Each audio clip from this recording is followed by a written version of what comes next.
Students, आज हम समझेंगे कि हम एनर्जी किस तरह से नॉन रिन्यूएबल सोर्सेज से हासिल कर सकते हैं। मतलब आपके जहन में आया होगा कि एनर्जी क्या होती है। एनर्जी जो है हमारे पास, हम ये कह सकते हैं किसी भी बॉडी में काम करने की जो सलाहियत है वो एनर्जी की वजह से होती है। और फिर कि अगर जो जहां से वो एनर्जी हासिल कर रहा है, यानी वो काम करने की सलाहियत हासिल कर रहा है, अगर वो ऐसी सोर्स हो जो कि दोबारा ना बन सके या लिमिटेड हो, मतलब कि फाइनाइट हो, तो हम ये कहेंगे कि वो नॉन रिन्यूएबल सोर्स है। मतलब अब हम इसको कैसे समझ सकते हैं, यानी मैं यूं बात करता हूं कि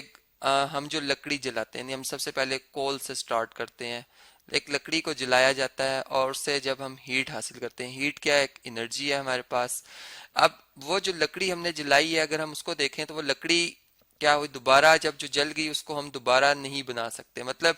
कि उसके लिए या तो हमें नया दरख्त काटना पड़ेगा या नया दरख्त लगाना पड़ेगा, और अगर हम उसको देखें तो उसमें काफी टाइम लगता है। यानी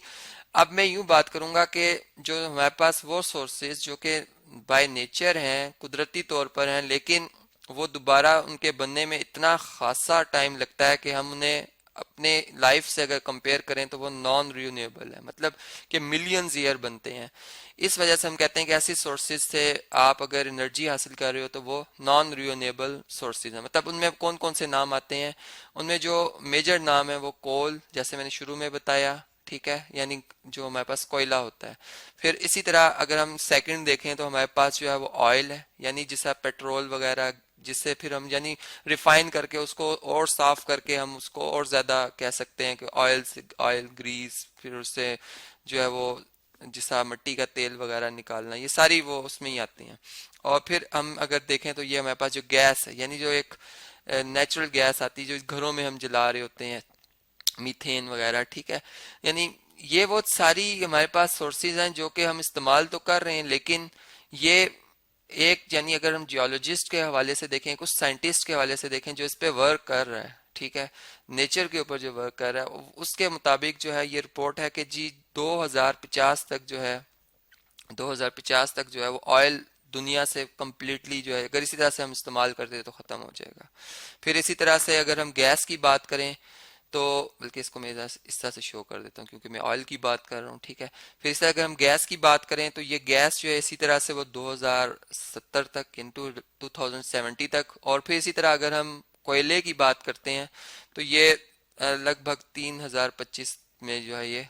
दुनिया से, हम ये कह सकते हैं, खत्म हो सकता है। अब ये देखें, ये वो बातें जो कि हमें फिर बताती हैं कि नॉन रिन्यूएबल सोर्स, मतलब इनको अब दोबारा बनाने में, फिर बनने में बहुत टाइम लगेगा, मिलियन ईयर्स लगेंगे। और अगर हम देखें तो सारी इन चीजों के बनने के पीछे जो एक हाथ है, वो जो एक जिसके ऊपर हम डिपेंड कर रहे हैं वो सन है। मतलब सन ही से हम डायरेक्ट भी और इनडायरेक्ट भी यही एनर्जी सोर्सेज जो है वो हासिल कर रहे हैं। अब हम जरा थोड़ा सा ये बात समझते हैं कि आखिर ये फॉसिल फ्यूल से जब हम एनर्जी हासिल करते हैं तो वो एनर्जी किस तरह से हासिल की जाती है। मतलब कि ये बात हम जानते हैं कि जो हमारे पास फॉसिल फ्यूल, जैसे ऑयल की मैं बात कर रहा हूँ, जैसे मैं गैस वगैरह की बात कर रहा हूँ, तो इनके अंदर जो है हाइड्रोकार्बन्स होते हैं। मतलब हाइड्रोजन और कार्बन का ये मिक्सचर है, कॉम्बिनेशन है, ठीक है, इसलिए हम कहेंगे इन्हें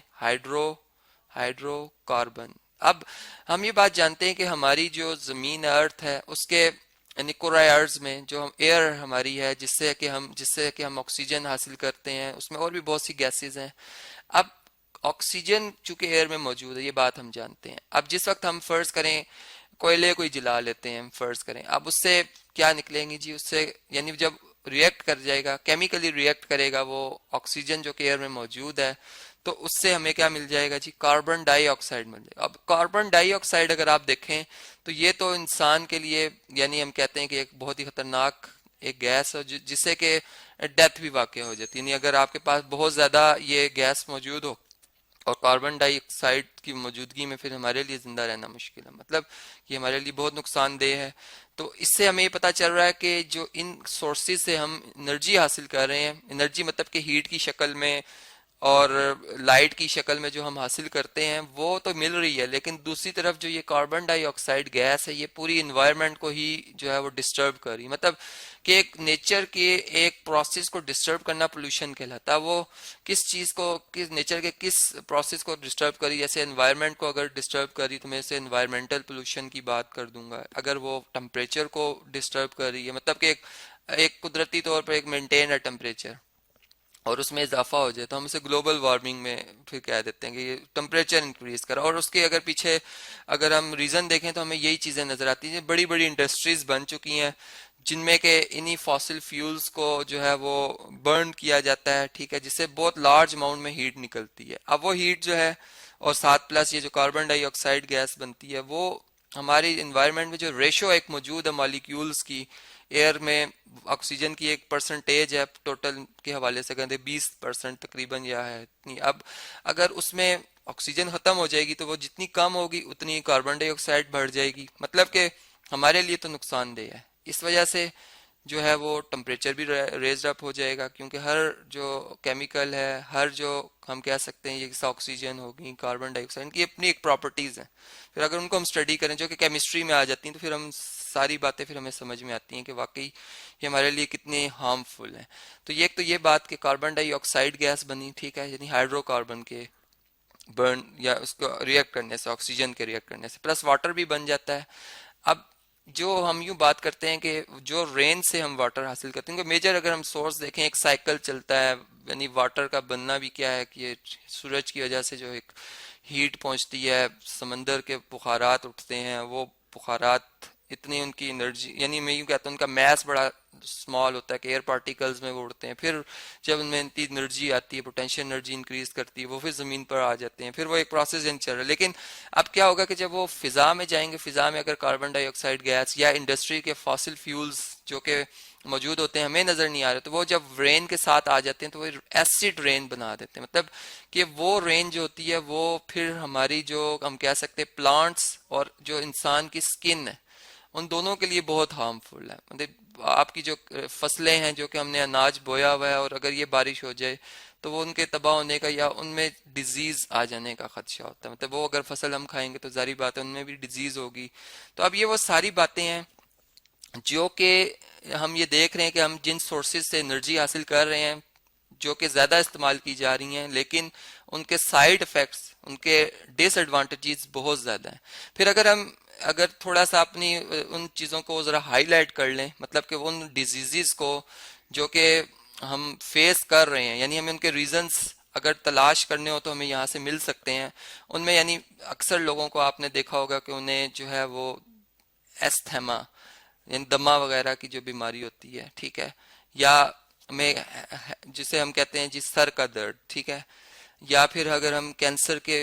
यानी मर्ज के हवाले से देखें, या फिर अगर हम एक आम जो नज़ला खांसी वगैरह होती है अगर उसको देख लें,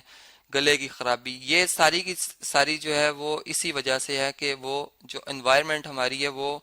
जो नेचुरली एनवायरनमेंट थी वो डिस्टर्ब हुई हुई है। मतलब उसके अंदर जो है वो कार्बन डाइऑक्साइड की या कोई और जो हम कह सकते हैं केमिकल की मौजूदगी ज्यादा हुई हुई है। फिर इसी तरह अगर हम और बीमारियों के हवाले से देखें तो लंग्स कैंसर, मतलब कि जो फेफड़ों, क्योंकि हम सांस लेते हैं और फेफड़ों से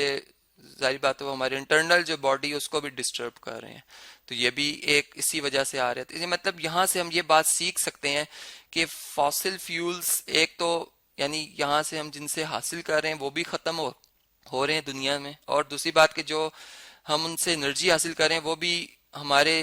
उसके साइड इफेक्ट ज्यादा, मतलब उससे हमें नुकसान ज्यादा हो रहा है और फायदा कम हो रहा है। और यही रीजन है, अगर आप देखें तो आज जो पाकिस्तान में, अगर हम पाकिस्तान के हवाले से बात करें तो जो एनर्जी क्राइसिस हुए हुए हैं, मतलब कि एनर्जी कम है, इलेक्ट्रिसिटी की प्रोडक्शन कम है। अब उसमें यानी अगर हम ये बात करें कि वो सोर्सेज हम इस्तेमाल करें, जैसे कि हम हीट को इस्तेमाल करें, जैसे कि हम जो है वो एयर को इस्तेमाल करें, जैसे कि हम जो है वो वाटर को इस्तेमाल करें, तो ये वो सोर्सेज हैं जो कि रीन्यूएबल सोर्सेज, मतलब ये कभी ख़त्म नहीं होने वाले सोर्सेज हैं ये। और दूसरी बात, इनसे ये साइड इफ़ेक्ट्स नहीं होते जिस तरह से कि हमें जो है फॉसिल फ्यूल से मिलते हैं। तो मतलब इनसे हमें दोहरा फ़ायदा है कि ये ख़त्म भी नहीं होंगे और प्लस के ये नुकसानदेह भी नहीं होंगे। तो इसकी तरफ अगर ज़्यादा फोकस किया जाए तो हम जो एनर्जी क्राइसिस है वो हमारे क्या होते जाएंगे, कम होते जाएंगे। अब हम नेक्स्ट लेक्चर में आपसे इस पे भी बात करेंगे कि हम कैसे एनर्जी जो है वो रीन्यूएबल सोर्सेज से, मतलब कि इनफाइनाइट सोर्सेज में कह सकते, कभी ना ख़त्म होने वाले सोर्सेज और बहुत जल्दी प्रोड्यूस होने वाले सोर्सेज से कैसे एनर्जी जो हासिल कर सकते हैं।